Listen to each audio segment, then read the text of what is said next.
नमस्कार दोस्तों, कथा मंथन में मैं सुनीता आप सबका स्वागत करती हूँ। एक कहानी रोज में आज सुनिए प्रेमचंद्र द्वारा लिखित कहानी विनोद। विद्यालयों में विनोद की जितनी लीलाएं होती रहती हैं, वे यदि एकत्र की जा सके तो मनोरंजन की बड़ी ही उत्तम सामग्री आता है। वहाँ अधिकांश छात्र जीवन की चिंताओं से मुक्त रहते हैं। कितने ही तो परीक्षाओं की चिंता से भी बरी रहते हैं। मटर गश्ती करना, गप्पे उड़ाना, हंसी मजाक करने के सिवा तो वहाँ और कोई काम ही नहीं रहता। उनका क्रियाशील उत्साह कभी कभी विद्यालय के नाट्य मंच पर प्रकट होता है, कभी विशेष उत्सवों के अवसर पर, और शेष समय अपने मित्रों के साथ मनोरंजन में व्यतीत होता है।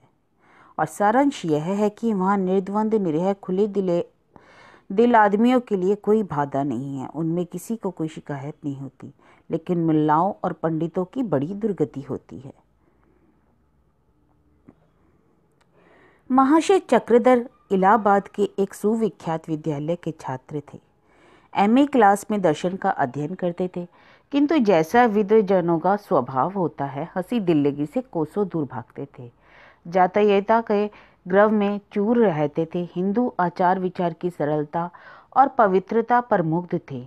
उन्हें नेकटाई, कॉलर, बास्केट आदि वस्त्रों से घृणा थी। सीधा सादा मोटा कुर्ता और चमरौधे के जूते पहनते। प्रातःकाल नियमित रूप से संध्या हवन करके मस्तक पर चंदन का तिलक भी लगाया करते थे। ब्रह्मचार्य के सिद्धांतों के अनुसार सिर घुटाते थे, किंतु लंबी चोटी रख छोड़ी थी। उनका कथन था कि चोटी रखने से प्राचीन आर्य ऋषियों ने अपनी सर्वज्ञता का प्रचंड परिचय दिया है। चोटी के द्वारा शरीर की अनावश्यक उष्णता बाहर निकल जाती है और विद्युत प्रवाह शरीर में प्रविष्ट होता है। इतना ही नहीं, शिखा को ऋषियों ने हिंदू जातीयता का मुख्य लक्षण घोषित किया है।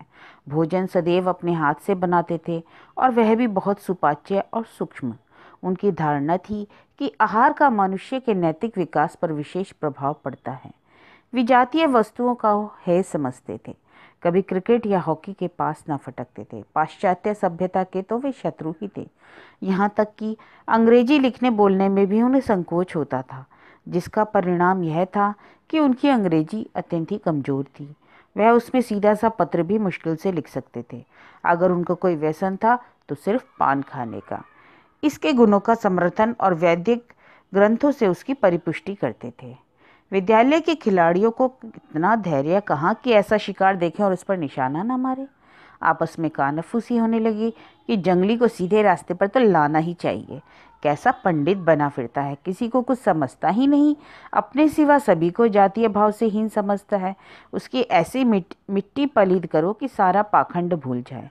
और संयोग से अवसर भी अच्छा मिल गया। कॉलेज खुलने के थोड़े ही दिनों बाद एक एंग्लो इंडियन रमणी दर्शन के क्लास में सम्मिलित हुई। वह कवि कल्पित सभी उपमाओं की अपार थी। सेब का सा खिला हुआ रंग, सुकोमल शरीर, साहस्य छवि और उस पर मनोहर वेशभूषा। छात्रों को विनोद का वसालात हाथ लगा। लोग इतिहास और भाषा छोड़ छाड़कर दर्शन की कक्षा में प्रविष्ट होने लगे। सबकी आंखें उसी चंद्रमुखी की ओर चकोर की नाई लगी रहती थी। सब उसकी कृपा कटाक्ष के अभिलाषी थे। सभी उसकी मधुर वाणी सुनने के लिए लायक थे, किंतु प्रकृति का जैसा नियम, आचारशील हृदयों पर प्रेम का जादू जब चल जाता है, तब वारा वारा करके ही छोड़ता है, और लोग तो आंखें ही सेकने में मग्न रहा करते हैं। किंतु पंडित चक्रधर प्रेम वेदना से विकल और सत्य अनुराग से उन्मत्त हो उठे। रमणी के मुख की ओर ताकते थे, झेपते थे, कहीं किसी की निगाह न पड़ जाए। तो इस तिलक और शिखा पर फब्तियां उड़ने लगे, और जब अवसर पाते तो अत्यंत विनम्र, सचेष्ट, आतुर और अनुरक्त नेत्रों से देख लेते, किंतु आंखें चुराए हुए और सिर झुकाए हुए, कि कहीं अपना पर्दा ना खुल जाए, दीवार से कानों को खबर ना हो जाए।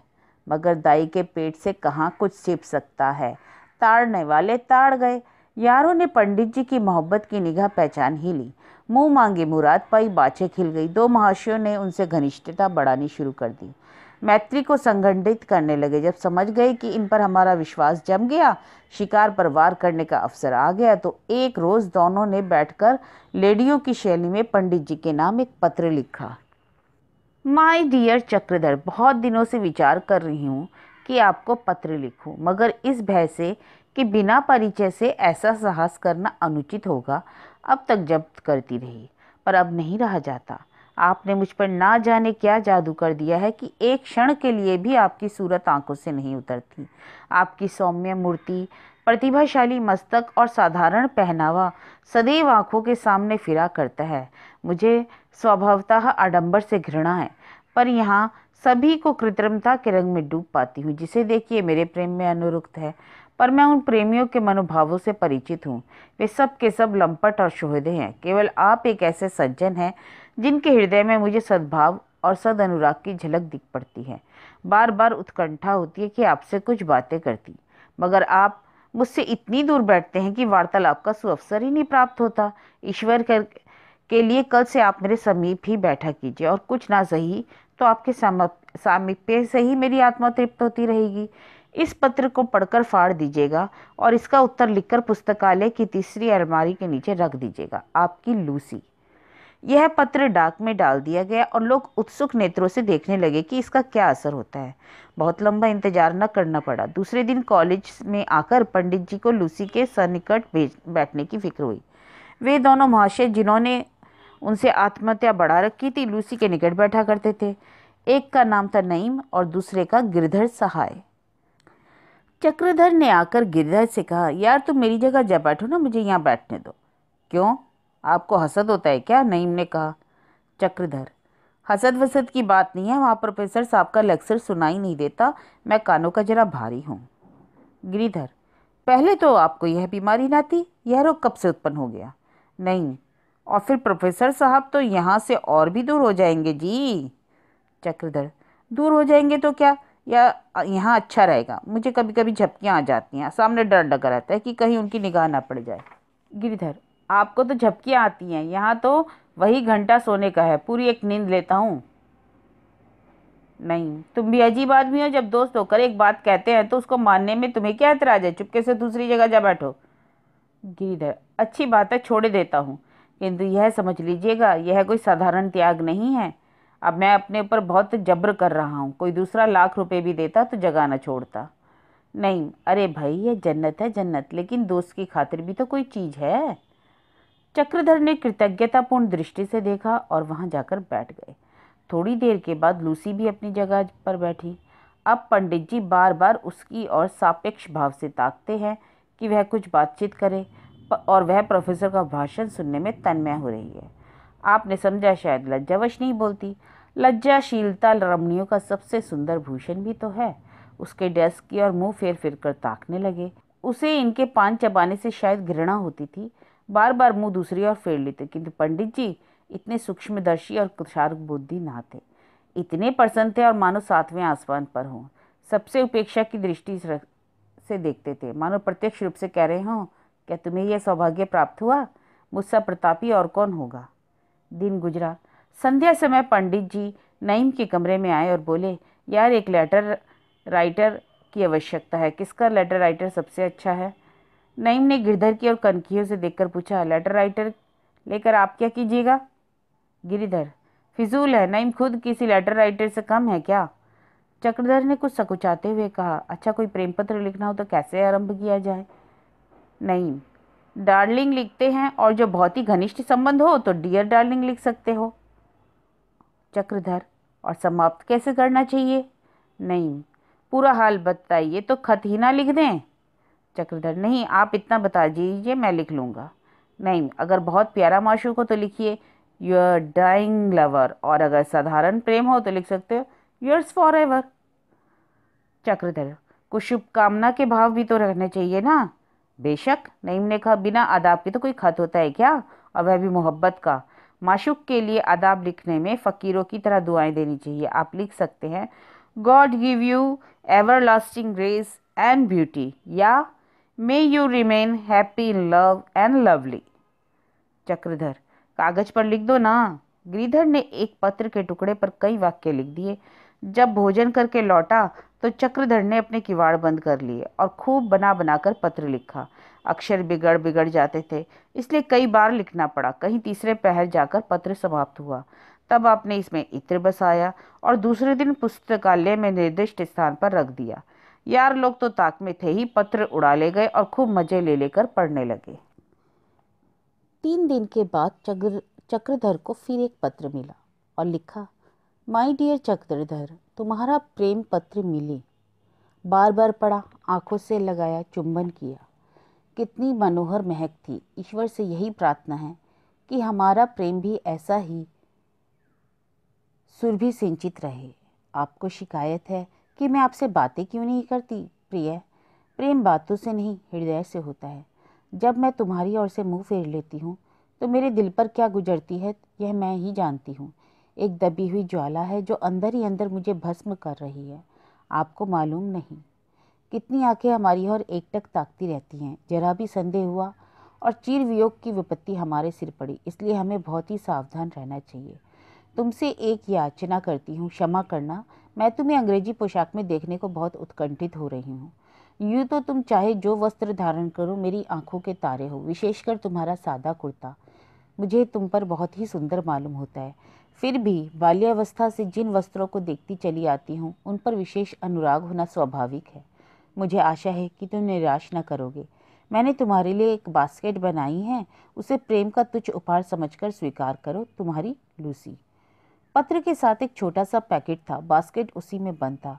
यारों ने आपस में चंदा करके बड़ी उदारता से इसका मूलधन एकत्र किया था। उस पर सेंट% से भी अधिक लाभ होने की संभावना थी। पंडित चक्रधर उक्त उपहार और पत्र पाकर इतने प्रसन्न हुए जिसका ठिकाना नहीं। उसे लेकर सारे छात्रावास में चक्कर लगा आए।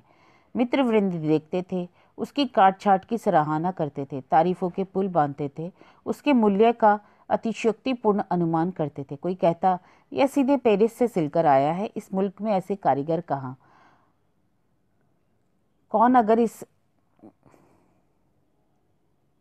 अगर कोई इस टक्कर का बास्केट सिलवा दे तो 100 रुपए की बाजी बांधता हूँ। पर वास्तव में उसके कपड़े का रंग इतना गहरा था कि कोई सुरुचि रखने वाला मनुष्य उसे पहनना ही पसंद न करता। और चक्रधर को लोगों ने पूर्व मुख करके खड़ा किया और फिर शुभ मुहूर्त में वह बास्केट उन्हें पहनाया। फूले न समाते थे बेचारे। कोई इधर से आकर कहता, भाई तुम तो बिल्कुल पहचाने नहीं जाते, चोला ही बदल दिया, आपने वक्त के यूसुफ हो। यार क्यों ना हो, तभी तो ये ठाठ है। मुखड़ा कैसा दमकने लगा, मानो तपाया हुआ कुंदन है। अजी एक बास्केट पर यह जीवन है। कहीं पूरी अंग्रेजी सूट पहन ले तो ना जाने गजब ढा जाए, सारी मिसें लोटपोट हो जाएं, गला छुड़ाना मुश्किल हो जाए। आखिर सलाह हुई कि उनके लिए एक अंग्रेजी सूट बनवाना चाहिए। इस कला में के विशेषज्ञ उनके साथ गुट बांधकर सूट बनवाने चले। पंडित जी घर के संपन्न थे। एक अंग्रेजी दुकान से बहुमूल्य सूट लिया गया। रात को इसी उत्सव में गाना बजाना हुआ। दूसरे दिन 10 बजे लोगों ने पंडित जी को सूट पहनाया। आप अपनी उदासीनता दिखाने के लिए बोले, मुझे तो बिल्कुल अच्छा नहीं लगता। आप लोगों ने ना जाने क्या ये कपड़े पहना दिए। नहीं, जरा आईने में सूरत तो देखिए, मालूम होता है कोई शहजादे हो। तुम्हारे हुस्न पर मुझे तो रस्क है। खुदा ने तो आपको ऐसी सूरत दी और आप मोटे कपड़ों में छिपाए हुए हैं। चक्रधर को नेक टाई बांधने का ज्ञान न था। बोले, भाई इसे तो ठीक कर दो। गिरिधर सहाय ने नेक टाई इतनी कसकर बांधी कि पंडित जी को सांस लेना भी मुश्किल हो गया। बोला, यार बहुत तंग है। गिरिधर, इसका फैशन ही यह है, हम क्या करें। ढीली टाई ऐब में दाखिल है। नहीं, इन्होंने तो फिर भी बहुत ढीली रखी है, मैं तो और भी कसकर बांधता हूँ। चक्रधर, अजी ये तो दम घुटा जा रहा है। नहीं, और टाई का मंशा ही क्या है, इसलिए तो बांधी जाती है कि आदमी बहुत जोर जोर से सांस ना ले सके। चक्रधर के प्राण संकट में थे, आंखें सजल हो रही थी, चेहरा सुर्ख, मगर टाई को ढीला करने की हिम्मत ना पड़ती थी।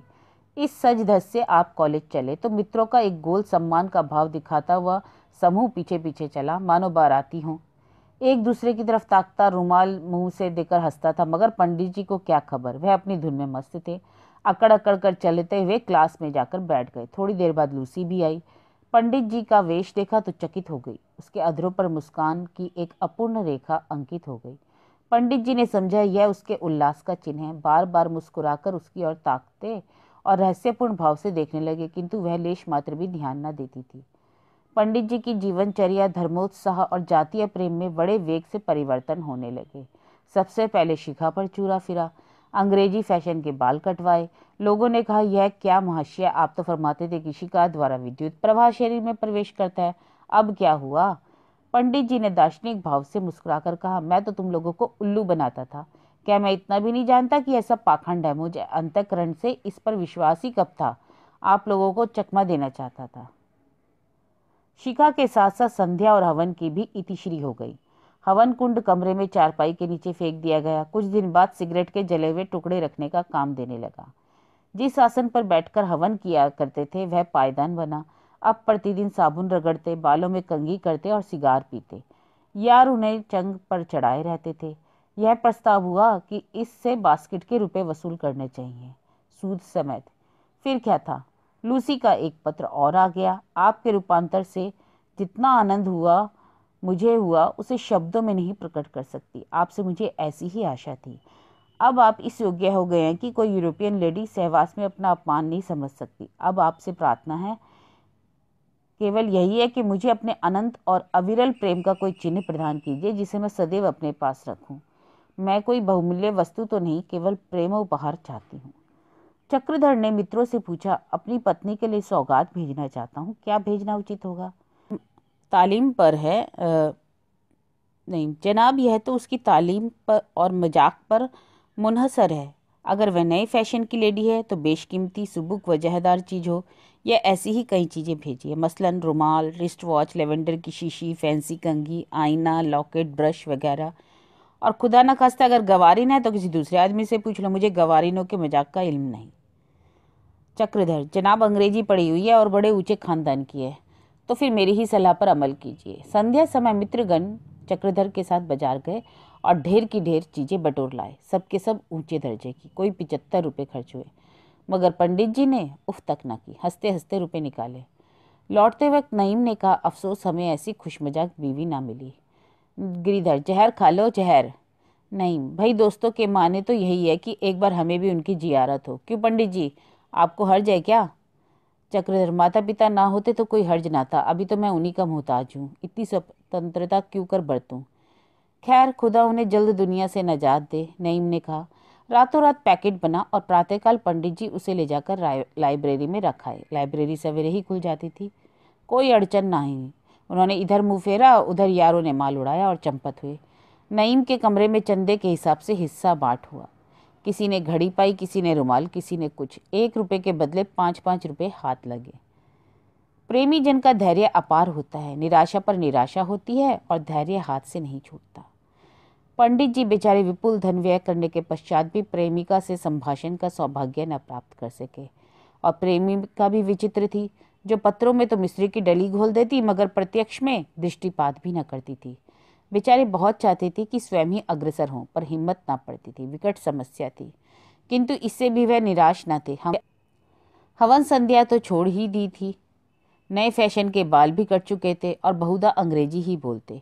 यद्यपि वह अशुद्ध और भ्रष्ट होती थी। रात को अंग्रेजी मुहावरों की किताब लेकर पाठ की भांति रटते। नीचे के दर्जों में बेचारे ने इतने श्रम से कभी पाठ ना याद किया था। उन्हीं रटे हुए मुहावरों को मौके बेमौके काम में लाते। 2-4 बार लूसी के सामने भी अंग्रेजी बघारने लगे, जिससे उनकी योग्यता का पर्दा और भी खुल गया। किंतु दुष्टों को इतने पर भी दया न आई। एक दिन चक्रधर के पास लूसी का पत्र पहुंचा, जिसमें बहुत अनुनय विनय के बाद यह इच्छा प्रकट की गई कि मैं आपको अंग्रेजी खेल खेलते देखना चाहती हूँ। मैंने आपको कभी फुटबॉल या हॉकी खेलते नहीं देखा। अंग्रेज जेंटलमैन के लिए हॉकी, क्रिकेट आदि में सिद्धहस्त होना परम आवश्यक है। मुझे आशा है आप मेरी तुच्छ याचना स्वीकार करेंगे। अंग्रेजी वेशभूषा में, बोलचाल में, आचार व्यवहार में कॉलेज में अब आपका कोई प्रतियोगी नहीं रहा। मैं चाहती हूँ कि खेल के मैदान में भी आपकी सर्वश्रेष्ठता सिद्ध हो जाए। कदाचित कभी आपको मेरे साथ लेडियों के सम्मुख खेलना पड़े तो उस समय आपको और आपसे ज़्यादा मेरी हेटी होगी, इसलिए टेनिस अवश्य खेलिए। 10 बजे पंडित जी को वह पत्र मिला। दोपहर को ज्यों ही विश्राम की घंटी बजी, आपने नईम से जाकर कहा, जरा फुटबॉल निकाल दो यार। नईम फुटबॉल के कप्तान भी थे। मुस्कुराकर बोले, खैर तो है, इस दोपहर में फुटबॉल लेकर क्या कीजिएगा? आप तो मैदान की तरफ झांकते भी नहीं। आज इस जलती दोपहर में फुटबॉल खेलने की धुन की सवार है।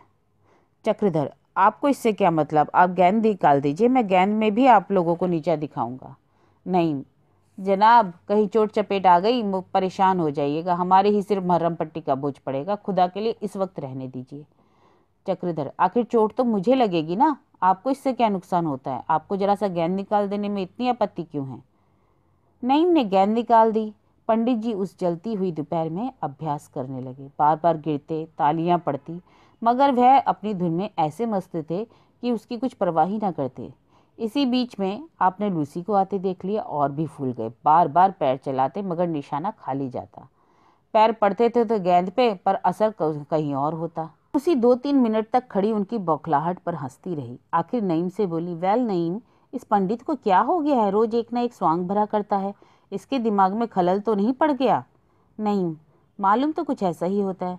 शाम को सब लोग छात्रावास में आए तो मित्रों ने जाकर पंडित जी को बधाई दी। यार बड़े खुशनसीब हो, हम लोग तो फुटबॉल को कॉलेज की चोटी तक पहुंचाते रहे मगर किसी ने तारीफ ना की, और तुम्हारे खेल की सबने तारीफ की, खासकर लूसी ने। वह तो कहती थी जिस ढंग से तुम खेलते हो उस ढंग से मैंने बहुत कम हिंदुस्तानियों को खेलते देखा है। मालूम होता है ऑक्सफोर्ड का अभ्यस्त खिलाड़ी हो। चक्रधर, मैं तो उसी कायदे से गेंद ठोकर मारता था जैसा किताब में लिखा है। नहीं, तभी तो बाजी मार ले गए भाई। और नहीं क्या हम आपसे किसी बात में कम हैं? हाँ, तुम्हारी सूरत कहाँ से लावे? चक्रधर, बनाओ नहीं यार, मैं ऐसा कहाँ बड़ा रूपवान हूँ। नहीं अजी, यह तो नतीजे ही से जाहिर है। यहाँ साबुन और तेल लगाते लगाते भौरा हुआ जाता हूँ, कुछ असर नहीं होता, मगर आपका रंग बिना हरे फिटकरी के ही चोखा है। चक्रधर, कुछ मेरे कपड़े वगैरह की निस्बत तो नहीं कहती थी? नहीं नहीं, और तो कुछ नहीं कहा। हाँ, इतना देखा कि जब तक खड़ी रही आप ही की तरफ देखती रही। पंडित जी सुनकर बड़े अकड़े जाते थे, हृदय फूला जाता था। जिन्होंने उनकी यह अनुपम छवि देखी बहुत दिनों तक याद रखेंगे, मगर इस अतुल आनंद का मूल्य उन्हें बहुत देना पड़ा, क्योंकि अब कॉलेज का सेशन समाप्त होने वाला था और मित्रों की पंडित जी के माथे एक बार दावत खाने की बड़ी अभिलाषा थी। प्रस्ताव होने की देर थी। तीसरे दिन उनके नाम लूसी का पत्र पहुंचा। वियोग के दुर्दिन आ रहे हैं, ना जाने आप कहाँ होंगे और मैं कहाँ। मैं चाहती हूँ कि इस अटल प्रेम की यादगार में एक दावत हो। अगर उसका व्यय आपके लिए असहनीय हो तो मैं संपूर्ण भार लेने को तैयार हूँ। इस दावत में मैं और मेरी सखियां सहेलियां निमंत्रित होगी। कॉलेज के छात्र और अध्यापक गण सम्मिलित होंगे। भोजन के उपरांत हम अपने वियुक्त हृदय के भावों को प्रकट करेंगे। काश आपका धर्म, आपकी जीवन प्रणाली और मेरे माता पिता की निर्दयता बाधक ना होती तो हमें संसार की कोई शक्ति जुदा न कर सकती। चक्रधर यह पत्र पाते ही बौखला उठे। मित्रों से कहा, भाई चलते चलते एक बार सहभोज हो जाए तो क्या कहने, मिस लूसी को भी बुलाया जाए। यद्यपि पंडित जी के पास इस समय रुपए ना थे, घर वाले उनकी फिजूल खर्ची की कई बार शिकायत कर चुके थे, मगर पंडित जी का आत्माभिमान कब मानता था कि प्रीति भोज का भार लूसी पर रखा जाए।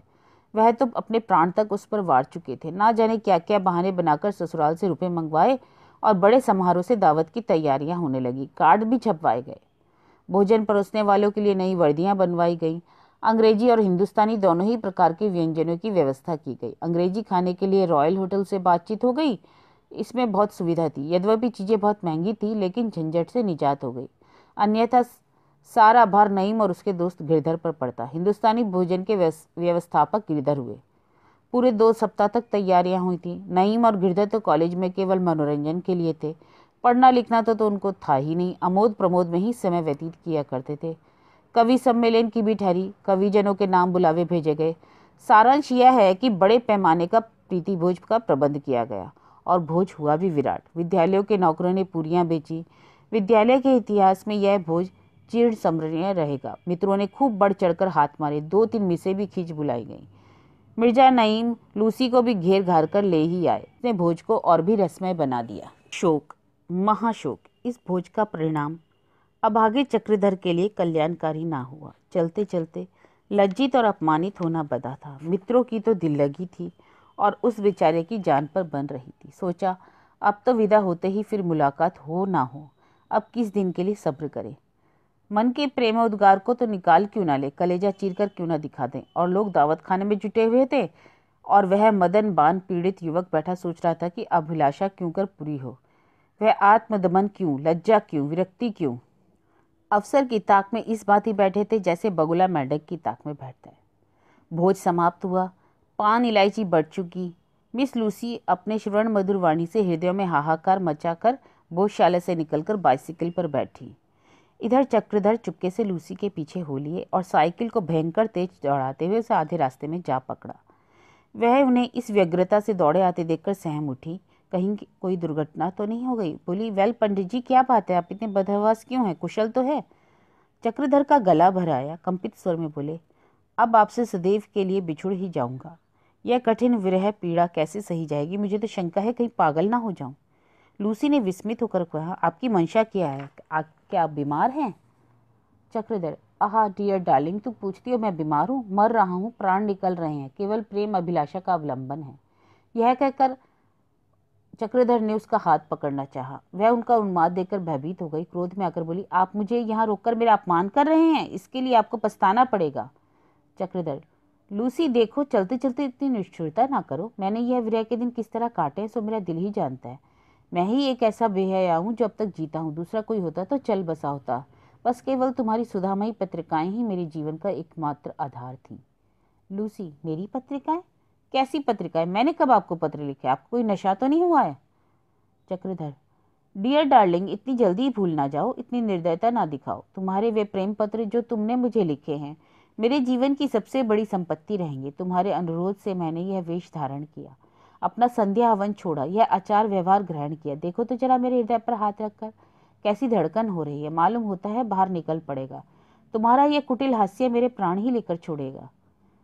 लूसी, तुम भंग तो नहीं खा गए हो? किसी ने तुम्हें चकमा तो नहीं दिया? मैं तुमको प्रेम पत्र लिखूंगी? जरा अपनी सूरत तो देखो, बनेले सुअर। किंतु पंडित जी अभी तक यही समझ रहे थे कि यह मुझसे विनोद कर रही है। उसका हाथ पकड़ने की चेष्टा करके बोले, प्रिय, बहुत दिनों के बाद यह सुअवसर मिला है, अब ना भागो। लूसी को अब और क्रोध आ गया। उसने एक जोर से एक चांटा लगाया और सिंहनी की भांति गरज कर बोली, यू ब्लडी, यू हट जा रास्ते से, नहीं तो मैं पुलिस को बुलाती हूँ। रास्केल। पंडित जी चाटा खाकर चुंधिया गए। आंखों के सामने अंधेरा छा गया। मानसिक आघात पर यह शारीरिक वज्रपात, दोहरी विपत्ति। वह तो चाटा मारकर हवा हो गई। वह वही जमीन पर बैठकर इस संपूर्ण वृत्तांत को मनी मन आलोचना करने लगे। चाटे ने बाहर की आंखें आंसुओं से भर दी थी, पर अंदर की आंखें खोल दी थी। कहीं कॉलेज के लौंडों ने तो यह शरारत नहीं की? अवश्य यही बात है। पाजियों ने बड़ा चकमा दिया, तभी तो सबके सब मुझे देख देख कर हंसा करते थे। मैं भी कुछ कम अकल हूँ, नहीं तो इनके हाथों टेसू क्यों बनता। बड़ा झांसा दिया, उम्र भर याद रहेगा। वहां से झल्लाए हुए आए और नईम से बोले, तुम बड़े दगाबाज हो, पड़ले सिरे के धुर्त, पाजी, उल्लू, गधे, शैतान। नहीं, आखिर कोई बात है, कहिए ना, गालियां क्यों देते जाइएगा। गिरिधर, क्या बात हुई? कहीं लूसी से आपने कुछ कहा तो नहीं? चक्रधर, उसी के पास से आ रहा हूँ, चाटा खाकर, मुंह में कालिक लगवाकर। तुम दोनों ने मिलकर मुझे खूब उल्लू बनाया। इसकी कसर ना लूं तो मेरा भी नाम मई। मैं नहीं जानता, तुम लोग मित्र बनकर मेरी गर्दन पर छुरी चला रहे हो। अच्छा, जो वह गुस्से में आकर पिस्तौल चला देती तो? अरे यार, माशुकों की तो घातें निराली होती हैं। चक्रधर, तुम्हारा सिर माशुक चाटे लगाया करते हैं, आंखों से तीर चलाते हैं, कटार मारते हैं। ये कटार मारते हैं? गिरधर, उसने आपसे क्या कहा? चक्रधर, क्या आप अपनी विरहव्यता की गाथा सुनाता रहा, इस पर उसने चाटा रसीद कर दिया। गिरिधर, गजब हो गया, आप हैं निरे चोंच। भले आदमी, इतनी मोटी बुद्धि है तुम्हारी। हम क्या जानते थे कि आप ऐसे छिचोरे हैं? नहीं तो मजाक ही क्यों करते। अब आपके साथ हम लोग पर भी आफत आई है। कहीं उसने प्रिंसिपल से शिकायत कर दी तो? ना इधर के रहेंगे ना उधर के। बड़े बेवकूफ हो यार निरे चोंचो, इतना भी नहीं समझे कि ये सब दिल लगी थी। ऐसे बड़े खूबसूरत भी तो तुम नहीं हो। चक्रधर, दिल लगी तुम्हारे लिए थी, पर मेरी तो मौत हो गई ना। चिड़िया जान से गई, लड़कों का खेल हुआ। अब चुपके से मेरे 500 रुपये लौटा दो, नहीं तो गर्दन ही तोड़ दूंगा। नहीं, रुपयों के बदले खिदमत चाहे ले लो। कहो तो तुम्हारी हजामत बना दे, जूते साफ कर दे, सिर सहला दे। बस खाना देते जाना, कसम ले लो जो जिंदगी भर कहीं जाऊं या तरक्की के लिए कहूँ, माँ बाप के सिर से तो बोझ टल जाएगा। जले पर नमक मत छिड़को। आप गए, मुझे ले डूबे। तुम्हारी तो अंग्रेजी अच्छी है, लोट पोट कर निकल जाओगे। मैं तो पास भी ना हूँगा, बदनाम हुआ।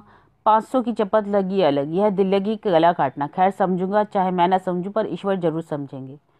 नहीं, गलती हुई भाई, मुझे बहुत अफसोस है। गिरिधर, खैर रोने धोने का भी बहुत मौका है। अब यह बतलाइए कि लूसी ने प्रिंसिपल से कह दिया तो क्या नतीजा होगा? तीनों आदमी निकाल दिए जाएंगे, नौकरी से भी हाथ धोना पड़ेगा फिर। चक्रधर, मैं तो प्रिंसिपल से तुम लोगों की सारी कलाई खोल दूंगा। नहीं, क्यों यार, दोस्तों के यह माने हैं? जी हाँ, आप जैसे दोस्त की यही सजा है। उधर तो रातों रात मुशायरे का बाजार गरम रहा, इधर यह त्रिमूर्ति बैठी प्राण रक्षा के उपाय सोच रही थी। प्रिंसिपल के कानों तक बात पहुंची तो आफत आई। अंग्रेज वाली बात है, ना जाने क्या कर बैठे। आखिर बहुत वाद विवाद के पश्चात निश्चय हुआ कि नईम और गिरधर प्रातःकाल मिस लूसी के बंगले पर जाएं, उससे क्षमा याचना करें और इस अपमान के लिए जो प्रायश्चित है उसे स्वीकार करें। चक्रधर, मैं एक कौड़ी ना दूंगा। ना देना भाई, हमारी जान है ना। गिरिधर, जान लेकर क्या चाटेगी? पहले रुपए की फिक्र कर लो, वह बिना तावान लिए ना मानेगी। नहीं भाई चक्रधर, खुदा के लिए इस वक्त दिल ना छोटा करो, नहीं तो हम तीनों की मिट्टी खराब होगी। जो कुछ हुआ उसे मुआफ करो, अब फिर ऐसी खता ना होगी। चक्रधर, ओह यही ना होगा, निकाल दिए जाऊंगा, दुकान खोल लूंगा, तुम्हारी मिट्टी खराब होगी, इस शरारत का मजा चखोगे। कैसा चकमा दिया है। बहुत खुशामद और चिरौरी के बाद देवता सीधे हुए। प्रातःकाल नईम लूसी के बंगले पर पहुंचे। वहां मालूम हुआ वह प्रिंसिपल के बंगले पर गई है। अब काटो तो खून नहीं। या अली, तुम ही मुश्किल को आसान करने वाले हो, अब जाने की खैर नहीं। प्रिंसिपल ने सुना तो कच्चा ही खा जाएगा, नमक तक ना मांगेगा। इस कमबख्त पंडित की बदौलत आजाब में जान फंसी। इस बेहुदे को क्या सूझी, चला नाजरीन से इश्क जताने, हमें भी अपने साथ डुबोए देता है। कहीं लूसी से रास्ते में मुलाकात हो गई तो शायद आरजू मिन्नत करने पर मान जाए, लेकिन जो वहां पहुंच गई तो फिर कोई उम्मीद नहीं। वह फिर पैर गाड़ी पर बैठे और बेतहाशा प्रिंसिपल के बंगले की तरफ भागे। ऐसे तेज जा रहे थे मानो पीछे मौत आ रही हो। जरा सी ठोकर लगती तो हड्डी पसली चूर हो जाती, पर शोक लूसी का कहीं पता नहीं। आधा रास्ता निकल गया, लूसी नजर तक ना आई। नैराश्य ने गति को मंद कर दिया, फिर भी हिम्मत करके चले। बंगले के द्वार पर वह मिल गई तो जान बची। सहसा लूसी उन्हें दिखाई दी। नईम ने पैरों को और भी तेज चलाना शुरू किया। वह प्रिंसिपल के बंगले के दरवाजे तक पहुंच चुकी थी। एक सेकंड में वारा न्यारा होता था। नाव डूबती थी या पार जाती थी। हृदय उछल उछल कर कंठ तक आ रहा था। जोर से पुकारा, hello hello miss Turner, miss Turner, जरा ठहर जाओ। लूसी ने पीछे फिरकर देखा। नईम को पहचान कर ठहर गई और बोली, मुझसे उस पंडित की सिफारिश करने तो नहीं आई, मैं प्रिंसिपल से उसकी शिकायत करने जा रही हूँ। नईम, तो पहले मुझे और गिरधर को दोनों को गोली मार दो, फिर जाना।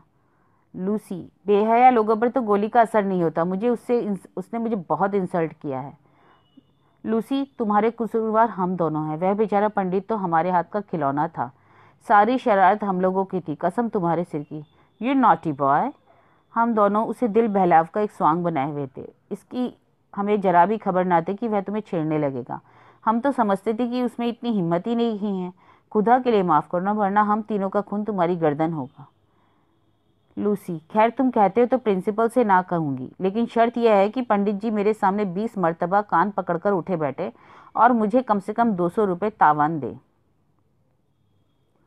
नहीं लूसी, इतनी बेरहमी ना करो। समझो कि उस गरीब के दिल पर क्या गुजर रही है। काश अगर तुम इतनी हसीन ना होती। खुशामद करना तो कोई तुमसे सीखे। तो अब वापस चलो। लूसी, मैं वापस तभी चलूंगी अगर मेरी दोनों शर्तें मंजूर है तो। नहीं, तुम्हारी दूसरी शर्त तो हम सब मिलकर पूरी कर देंगे, लेकिन पहली शर्त सख्त है। बेचारा जहर खाकर मर जाएगा। हाँ, उसके एवज में 50 दफा कान पकड़कर उठ बैठ सकता हूँ। तुम छठे शोहदे हो, तुम्हें शर्म का। मैं उसी को सजा देना चाहती हूँ। बदमाश मेरा हाथ पकड़ना चाहता था। जरा भी रहम ना करोगी? नहीं, 100 बार नहीं। नईम लूसी को साथ लाए। पंडित जी के सामने दोनों शर्तें रखी गईं तो बेचारा बिलबिला उठा, लूसी के पैरों पर गिर पड़ा और सिसक सिसक कर रोने लगा। नईम और गिरधर भी अपने कुकृत्य पर लज्जित हुए। अंत में लूसी को दया आई। बोले, अच्छा, इन दोनों में से एक कोई शर्त मंजूर कर ले तो मैं माफ कर दूंगी। लोगों को पूरा विश्वास था कि चक्रधर रुपए वाली ही शर्त ही स्वीकार करेंगे। लूसी के सामने वह कभी कान पकड़कर उठा बैठी ना करेंगे। इसलिए जब चक्रधर ने कहा, मैं रुपए तो ना दूंगा, हाँ 20 की जगह 40 बार उठा बैठी कर लूंगा, तो सब लोग चकित हो गए। नईम ने कहा, यार क्यों हम लोगों को जलील करते, रुपए क्यों नहीं देते? रुपए बहुत खर्च कर चुका हूँ, चक्रधर बोला। अब इस चुड़ैल के लिए कानी कौड़ी भी खर्च ना करूंगा। 200 बहुत होते हैं, इसने समझा होगा चलकर मजे से 200 रुपये मार लाऊंगी और बिना गुलछड़े उड़ाऊंगी। यह ना होगा। अब तक रुपए खर्च करके अपनी हंसी कराई है, अब बिना खर्च किए हंसी कराऊंगा। मेरे पैरों में दर्द हो बला से, लोग हंसे बला से, पर इसकी मुट्ठी तो ना गर्म होगी। यह कहकर चक्रधर ने कुर्ता उतार फेंका, धोती ऊपर चढ़ा ली और बरामदे से नीचे मैदान में उतरकर उठा बैठी करने लगे। मुखमंडल क्रोध से तमतमाया हुआ था। वह बैठकें लगाए जाते थे, मालूम होता था कोई पहलवान अपना कर्तव्य दिखा रहा है। पंडित जी ने अगर बुद्धिमत्ता का कभी परिचय दिया तो वे इसी अवसर पर। सब लोग खड़े थे, पर किसी के होठों पर हंसी ना थी। सब लोग दिल कटे जाते थे, यहाँ तक कि लूसी को भी सिर उठाने का साहस ना था। सिर गड़ाए बैठी थी, शायद उसे खेद हो रहा था। मैंने नाहे की यह दंड योजना बनाई। 20 बार उठते बैठते देर ही कितनी लगती थी। पंडित जी ने खूब उच्च स्वर में गिन गिन कर 20 की संख्या पूरी की और गर्व से सिर उठाए अपने कमरे में चले गए। लूसी ने उन्हें अपमानित करना चाहा था, उल्टे उसी का अपमान हो गया। इस दुर्घटना के एक सप्ताह पश्चात कॉलेज खुला, किंतु पंडित जी को किसी ने हंसते नहीं देखा। वह विमन और विरक्त भाव से अपने कमरे में बैठे रहते थे। लूसी का नाम जबान पर आते ही झिल्ला पड़ते थे। इस साल की परीक्षा में पंडित जी फेल हो गए। पर फिर इस कॉलेज में ना आए, शायद अलीगढ़ चले गए। तो यह कहानी थी प्रेमचंद्र द्वारा रचित विनोद।